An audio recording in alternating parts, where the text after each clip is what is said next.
A very good evening to one and all.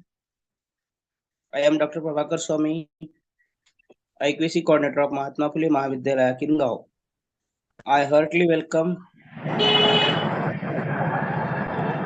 teachers and today's honorable resource person, Dr. Mukti Bapna ma'am, on the behalf of National Seminar Series on National Education Policy 2020, which has been held from 1st October to 25th October.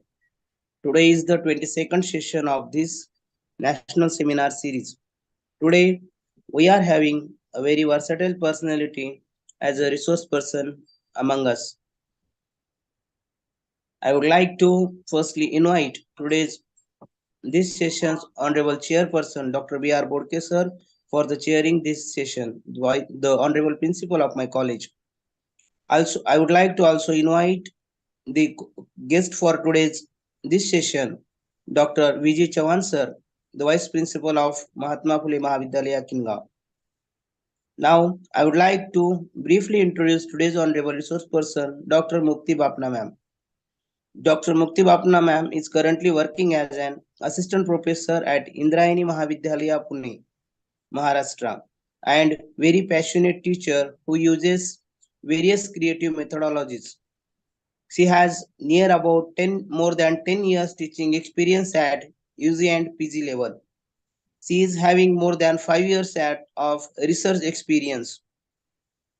She is working as a e-retailing to revised academic accreditation framework of AQAR.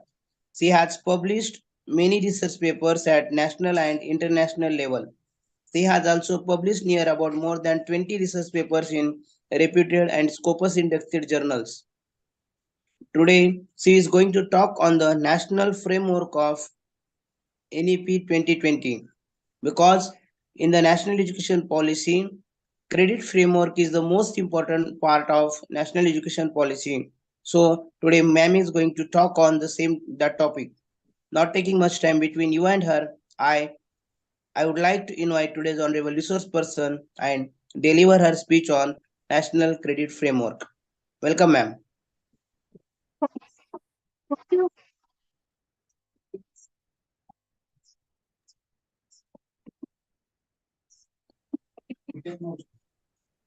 Pune.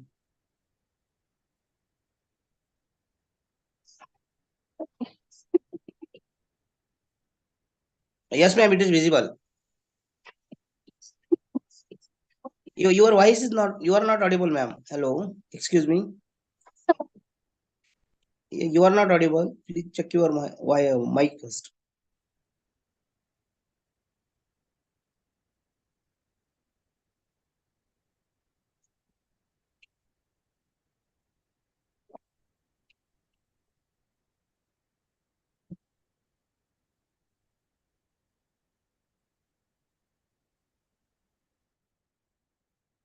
Audible, sir?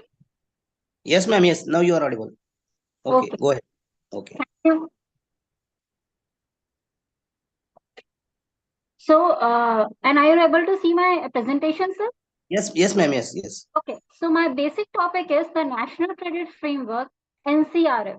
When we talk about the NCRF, the first and the foremost thing which used to come in our mind is that we have to see the National Education Policy, NEP 2020. The national policy aims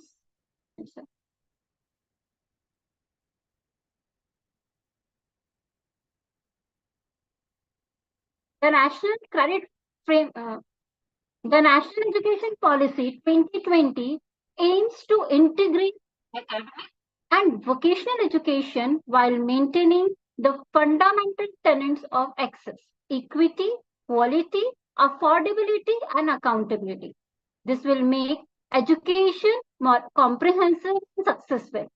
When I talk about the tenant means the pillars. So the five main pillars of the NEP is to access. Each and everyone at any age, at any time can access the education. Equity, there is no differentiation on the basis of anything. Quality, to provide the education which will actually help to maintain a proper sustainability to a person. Affordability and accountability means when a person is there to think about getting education, the money should not be barrier, and accountability is each and every semester or each and every step should be accountable. The NEP aims to establish India as a world knowledge giant by transmitting to three knowledge society. The dream of our Honorable Prime Minister Vishwa Guru. The NEP, what the basically NEP wants to do, that we are going to take the give credit to each and every student for each and every step. And for that, the first step is NCRF. So when I talk about the NCRF, the first thing comes in, what is NCRF? The national NCRF is the National Credit Framework, which is an inclusive system to seamlessly integrate the credits earned through school education, higher education, and vocational and skill education. Previously, there is no bridge between the school education, higher education, vocational and skill education. National Credit Framework will become a meta framework, which means it will include everything, all credit, whether the student have taken towards it school education or after school or at the vocational level or skill education. The NCR recognizes no hard separation between different whether it is arts and science, vocational or academic stream, curricular or extracurricular, for the purpose of assignment of credit and credit levels. In the true spirit of National Education Policy 2020, the total earned student can be credited subject to assessment. So basically, NCERF is giving the credit for each and everything, whether a student has gone for an Olympics or whether he is good in any of the Indian knowledge system or any of the thing which is making the possibility of its growth is or everything is included in the NCR. Basically, the NCR focus on the learning hours and learning outcomes. First, I will talk about the constituent of the NCRF to realize the intent and objective of national policy. The NC has been developed under the guidance of Shri Dharmendra Pradhan, Honorable Minister of Education and Minister of Fiscal Development and Entrepreneurship, joined by a high-level committee on 18th November 2021, which is chaired by Dr. Nirmaljeet Kalsi Sir, the chairman of NCVET. So when I talk about the high-level committees, these are the committees which are there. The first one is University Grant Commission, UGC. Second one, NCVET, a National Council for Vocational Education and Training. NCERT, National Council for Research and Training. DOSEL, Department of School Education, DOHE, Department of Higher Education. MOE, Ministry of Education. MSDE, Ministry of State Development and Entrepreneurship. NIOS, National Institute of Schooling. DGT, Directorate of General of Training. BSc, Central Board of Secondary Education. All these committees came together and decided to give the credit points to the students so that their every step, their every learning will be accountable. So the first point is what are the basic points which we need to understand before moving to credit. What is credit? We always talk about giving the credit to student, giving the credit point to student, but we never realize what is credit.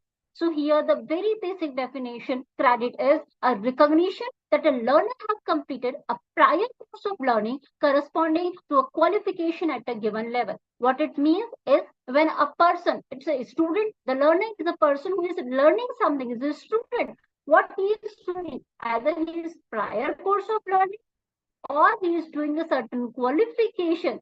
Okay, so everything has a credit for a person. Maybe some person knows any skill, but they don't have the formal education. That type of things is also included while giving the credit. The second terminology is the credit point. The credit point will give the learners, employers, and institution a mechanism for describing and comparing learning outcome achieved.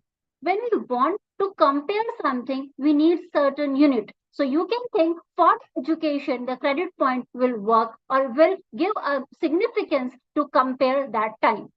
The third one is, I told previously also, that what the NCRF is doing, NCRF is thinking about the learning hours. So what does the learning hour means?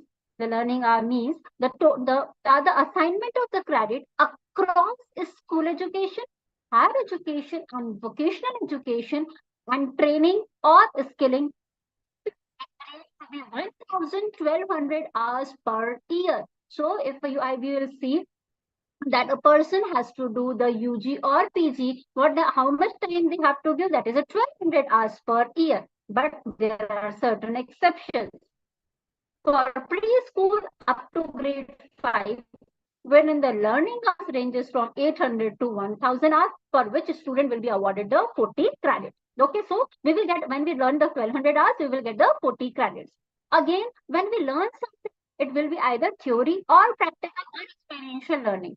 When we learn theory for 15, we will get 1 credit. When we do practical for 30, we will get 1 credit. When the experiential learning, for example, the industrial visit, that is the experiential learning. For that, to gain 1 credit, we have to spend 45 hours. Again, if you will see 15 plus 30 plus 45. Okay, when you will take the average, it will be the 30 notional hours, which I will say here. The student also have the flexibility to take 1 course or program or subject or project beyond 40 credit to get additional credit. For the purpose of calculation under the NCRF, in general, 30 notional learning hours will be counted as the 1 credit. Same here, when we provide the add-on courses, we usually take 30 hours to give 1 credit for the course. And how does 30 hours come? By taking the average of the theory, practical and experiential learning hours, 30, 15 plus 30 plus 45 divided by 3. Now, when we talk about the things, here you can see I have divided everything here. For example, when we talk up to the class 5, first 3 years is of the preschool, then class first, class second, class third, class fourth, and class 5. First one are the foundation, second one is a preparatory. Now we can compare it with the NSQ of level 1, because every time what the NCRF has done, that you don't need to go to the same path. You can take the other courses also and you will get the equivalent thing. Okay, so here you will see at the preschool, to a 27 credit for 1 year into 3 is 81. Again for the class 1, 27, class 2, 27, class 3, 33, 33, 33. Because the hours in the first time, the hours per year is 800, where in the second one, hours per, this is 1,000 hours per year. When we go to the middle school, that is the class 6, 7, and 8, here you will see that every year the student is getting 40, 40, 40 credit. And in the class 8, they are on the level 2 with 80 credit points in their hand. When they move to the class 11, and as well, I have given here the credit level also. Up to class 1, they will get the credit level 1. At the end of the class 8, they will get the credit level 2. Now, when we will go for a class 9th and 10th, there the 2, 5, and 3 credit level. Okay, but with this class 9, the student have the option to clear his 8 plus 1 NSQF, any course which are of the same of the level 2.1. Whereas in the class 10, they will gain the 3 level, but the option is that they can do 8 plus 2 years of NTC, NSC, or NSQF level 3 course. Here you can see at the end of the class 8, the student has the 80 credits in their hand, whereas at the end of the class 10, they have 120 credits in their hand. Now, time for the senior secondary, when we will see the same thing here. In the class 11 and 12, they will have the 3.5 and the 4. It means when the student will leave at the time of his school, he will have the 4 and he is at the 4 number, 160 credit in his hand. After that, a student will go to the undergraduate program, undergraduate with honors or honor research or BTech for 3 years or any UG degree. Here I have given a table in which you can see the 3 years UG as well as the fourth year UG honor or the PG first year. In the table, you can see that there is in the first year, either the student will do the UG first year or he will have the option of 10 plus 3-year NTC, NAC, CITC, 12 plus 1 year NTC, NAC, CITC and NSQF level 4.5 STT. STT means short term courses. So at that time, he will get a credit level of 4.5. This year, he will learn the credit of 840. Again, next year, again at the level, second year, he will add the level 5. So what is this? This is the credit levels which the student is increasing. At the UG level third, it will be 5.5. So if a student will do a BCom, after the BCom, he will have the credit level of the 5.5 with the credit points of 220. Next is the level 6. So if the student is doing PG first year or fourth year the UG honor, he is at the level 6. Level 6 for the 40 hours and where is the credit point will be the 240. With the PG second year, it will be at the 6.5. So if a student will do the PG, at the end of the PG, he will have the 6.5 credit level and the credit point of the 260. Here I specially mentioned that the PG second year for a normal PG and the PG first year of the engineering because engineering have the 4 years of the degree. So after that, they will have the degree, they will add the level 6.5 and with the credit point of 260. At the PG second year of engineering, the student will get the level 7 and the credit point of 280. At the doctoral degree, the person will get the level 8, the highest level of the credit, where he will earn the total credit point of 320. Since now the NCRF has mentioned just the doctoral or the PhD level. Now, when we talk about the credit or when we talk that they have covered everything, the one and major thing is that they have covered the experience. What they have done, they will see the NCRF is given some description related to experiential learning and give the weightage to them. Like the weightage or the criteria are the number of experience, level of knowledge, or any parameter decided by the regulatory for a trained or qualified person completed the coursework, education, training, has been taught the skill and knowledge needed for a particular job or activity assist, they will get a weightage 1. Then is the proficient. Proficient person are the persons who are very good. Usually the trained or the qualified is for the level for the 1 to 3 years. What is this the for till 3 years? So if a student is taking training from somewhere or having a job experience of the 3 years, they will get a credit point of extra 1. Then is the proficient. Proficient are the persons who are very good. They are very derived from the training and practices. They will get a credit of 1.33. Expert are the person who will do everything. They are very educational skill and with the 1.67 weightage or multiplication factor. And the masters are the persons who have more than 10 years of the experience. So if I will divide it into the years, the trained or qualified is 3 years, proficient 5 years, expert 7 years, and masters 10 and above. So what the NCRF has done that if a student will take the experience from somewhere, they will get credit for them, so the student will try to get the practical in their life also. Usually, many students started working, and if they work, they will gain experience, and NCRF will provide them the credit point. Now, talk about the NCRF or the credit. Some things are there which we need to think about. The first one is the credit accumulation and transfer. When we say credit, so where will be the credit will go and what will happen with the credit? So whenever a student will do a course, what he is doing, he is accumulating the credit. How he is going to credit the accumulation? So here we will see the credit accumulation. The total credits obtained at a study or a skill level multiplied by the NCRF level allocated to that level of skilling or academic class equal the total credit earned by a student or learner.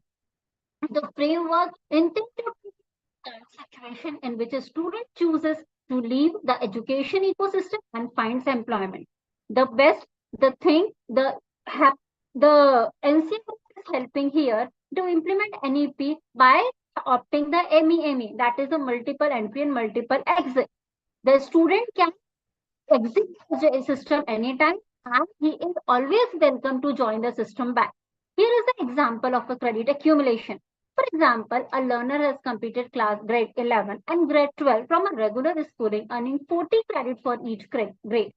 The credit point accumulated will be 35, 3.5, that is the level of the 11, and 4 level, that is the level of the 12. So the total will be 140 plus 60. So they have the assessment band of the equals to 300. This 300 is the accumulated credit point for the assessment band. So you should not get confused with the total number of the credit hours. Okay, so the total what it is helping us, that is the assessment band. When, for example, he will leave the system after 12, then when he re-enter, he will have the assess, he will have to the regulatory body have to assess him, and that is 300. Okay. Next is, after accumulating the credit, the second thing is how to store it. The student is accumulating and stored. It is stored in the ABC Academic Bank of Credit as per the new education policies plan. ABC will allow credit to be stored regardless of the kind of learning, whether it is academic, professional, experiential, enabling lifelong learning. So once a person will do a course, when a person will learn something, he will gain the ABC, he will gain the credit and it will be safe in the academic bank of credit in a digital form.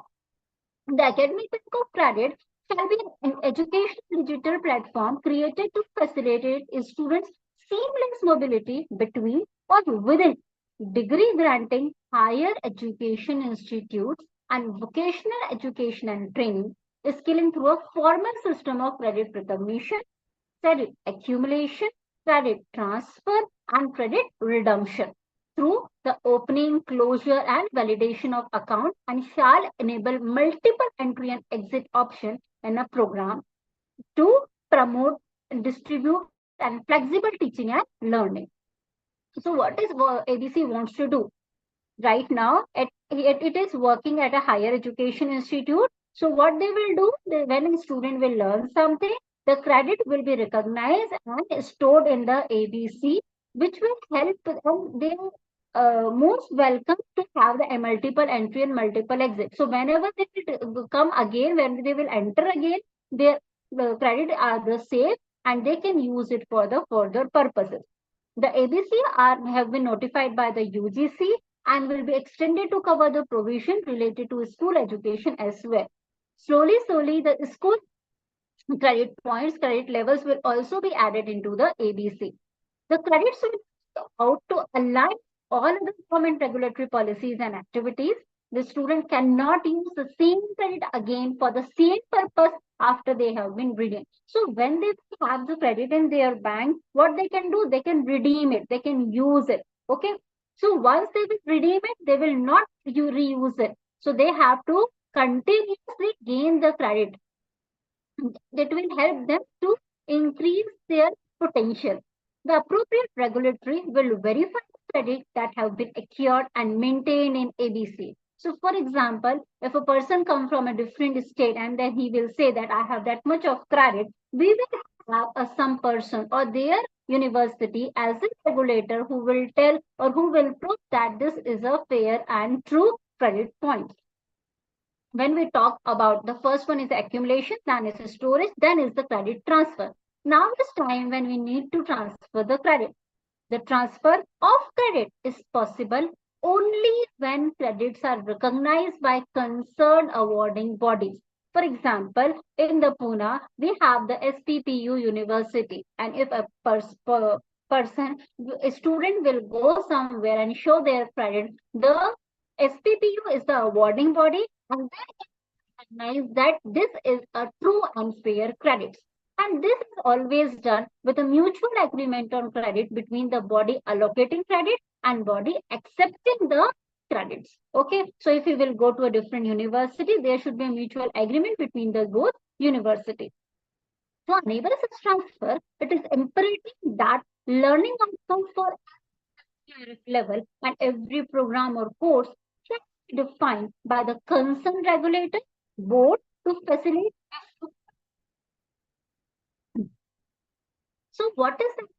So in here I will also, because slowly the CBSE and other books will be also the part of the credit transfer that is required. In addition, it would be the responsibility of the regulator or autonomous institution to define the need of the bridge module while defining the admission criteria. The transfer of credit shall fulfill these are the objectives which are really required for the purpose of the credit. What we are doing, we are trying to equalize the general education and the vocational education. What we are doing, we are trying to give the multiple entry criteria.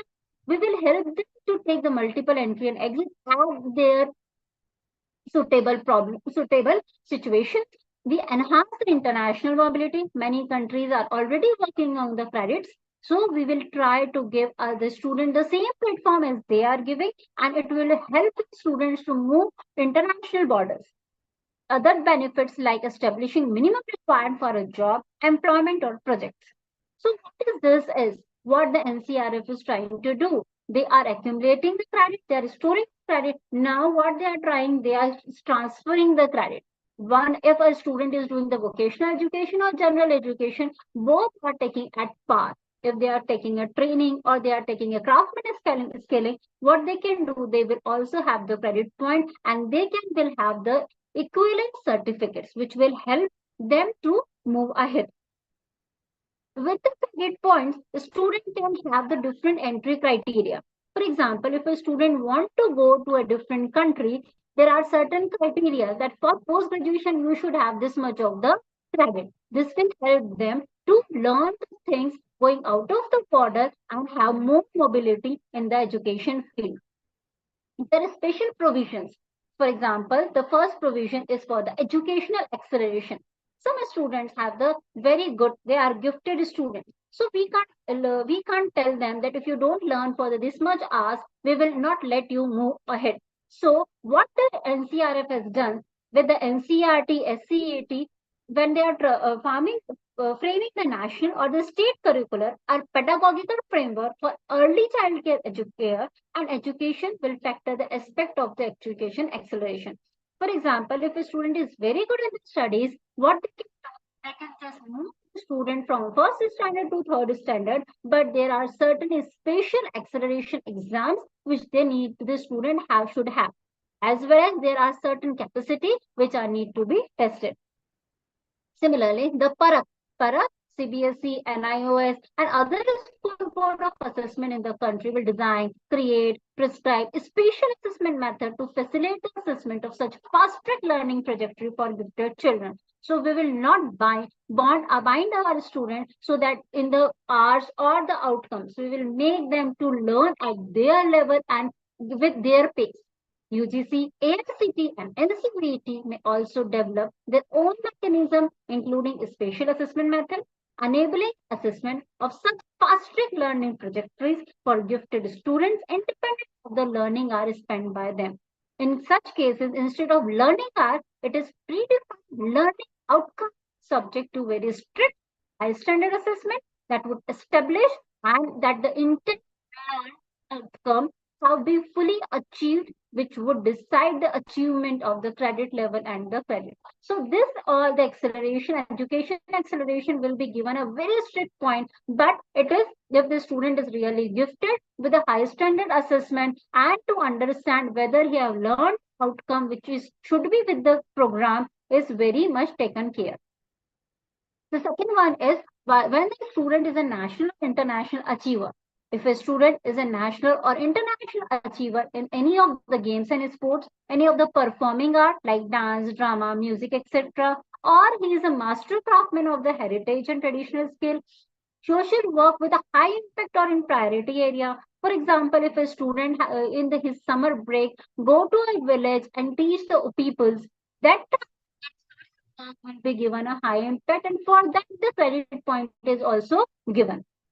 Similarly, special achievement in the case of the innovation and startup ecosystem. Indian knowledge system, as we see, Indian knowledge system is also given the special importance. The Indian knowledge system mentioned 18 major vidyas and theoretical streams, 64 kalas, all applied sciences, vocational disciplines, and crafts.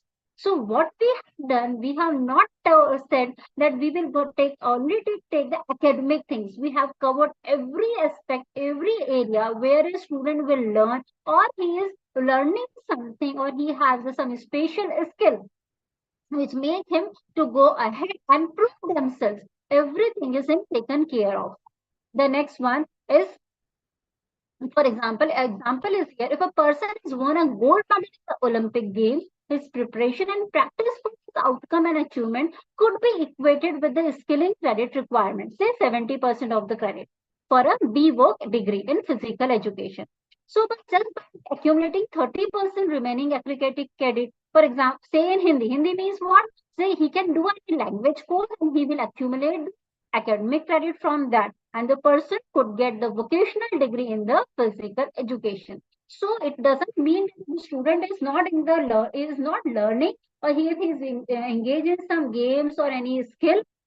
They we will try to give them equal credit, but by taking care that they will not get apart from the academic education. So some we will give by the giving the credit by their work, their skill, their achievement, and many some percentage we will tell them to get an extra work, for example, working on a language or working on any literature or working on any particular special subject, and for that we will give them the remaining credit. The third one is recognizing for the prior learning.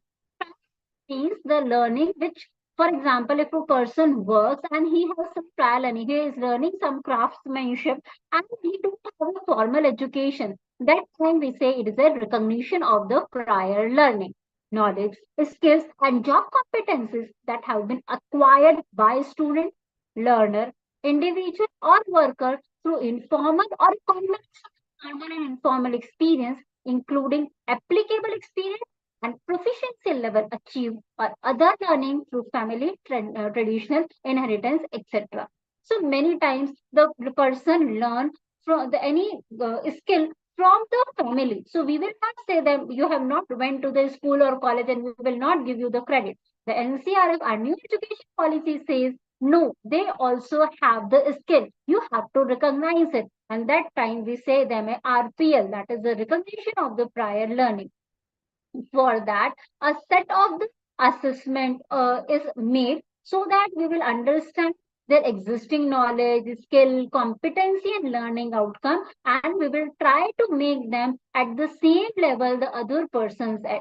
NCRF recognize RPL, which is the process of recognizing learning that has been developed from experiential learning, including relevant experience and proficiency at professional level acquired and on previous formal, non-formal, and informal learning contexts, subject to assessment of their existing knowledge, the skills, competencies, and learning outcome. So that basically what we need to want, that if the student at the RPL have a proper education knowledge, skill, and competencies, and at the same time the course will be there. Do they this will help the person to go ahead. Next, when the person, when we talk about the gifted person, here we are also considering the special cases of learning for the Divyangs of persons with the disability. What the disability at the loco-visual or the mental level, the NCO support the same level and the number of credits, even though it may be necessary to require higher learning notional hours. Okay, there what we are doing, we are not considering that okay, that much is only given for the theory or practical. What we have done, we have made a different assessment procedure, which is known as the special assistant procedures, which is special assistant assessment procedure, in which we will also try to use the audio or visual content. The main motto is to give them an opportunity so that they can be able to understand the general or the normal candidates at the time of any job. The learners basis the skilling level certificate post successful completion of assessment. Okay, and what they will try to make them at the same level as of the general candidates. Next, if a person is taking the in the any hackathon or the Olympiad, that also the NSQF, NCF is taken care of. Hackathon and subject Olympiads both need a special assessment method and credit assignment on the basis of achievement of outcome-based learning outcome as per defined as the NSQF. What is NSQF? Is National Skill Qualification Level Framework. So if a student is moving for a hackathon or for he is going for a subject Olympiad, what we are going to do? We will not tell them that you have to go for the academics also. We will give them the credit, but that credit are the special assessment. Let's see if the sequence of the course is given, done, driven, then what will be the outcome based for learning outcome? And if the person is able to achieve that particular outcome, then as per the level of the NSQF, we will give you them the credit. In this type of organization will register for hackathon based RPL. It means that if we want to give the credit of for the hackathon, that hackathon organization should be registered with the RPL to be conducted either internally or externally by the bodies recognized to such assessment. There will be submission of problem statement that cross sectorial, multi-sectorial academic NOS skill involved. So all type of the problem is in statement or the assignment should be there. So we will understand whether the person who has aligned with hackathon should be proper or not. Whatever hackathon should be aligned with the standard created by the respective regulators, instituted or the awarding bodies. The person who is organizing, who is awarding a person with a hackathon certificate, they should maintain the standard. And the awarding body should be aligned with the NSQF, with the problem statement of the NSQF. So if NSQF says that at a level 10, the student should have this are the qualities or these are the problems they can solve, then it will give them the level 2 certificate. The same type of situation, same type of condition should be made compulsory with the person who is awarding the hackathon certificate to the person. Here I am concluding my presentation. The implementation of NCRF will be a game changer for education and skilling landscape of the country. So not only country's growth, but also making education and skilling aspiration for our youth and making India the skill capital of the world by our global recognition in the education and skilling domain. The NCRF is basically trying to make a full-fledged field for the students, for the learners, and tell them to come field, take the education and the skilling from one level. The students who are not taking formal education are not behind. They will at the same pace. They are the same path. They will get the same credit if they have the proper learning outcome with them. This will make India the skill capital of the world. And this NCRF will help the student to earn credit and move in not only in the country at any place but also out of the borders and learn many skills as well as they will give other skills at the other places too. Thank you everyone. I thank the principal sir, vice principal sir, and coordinator of the seminar for giving me the opportunity. Thank you, sir.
Hello. Thank you so much, Dr. Mukti ma'am, for being giving a wonderful session on the NCRF credit framework. Really, it was very nice and wonderful session. I am very much thankful to you for accepting our invitation and being with us as a resource person and giving a very valuable talk on the NCRF National Credit Framework. Thank you so much, ma'am. Thank you. Thank you, sir.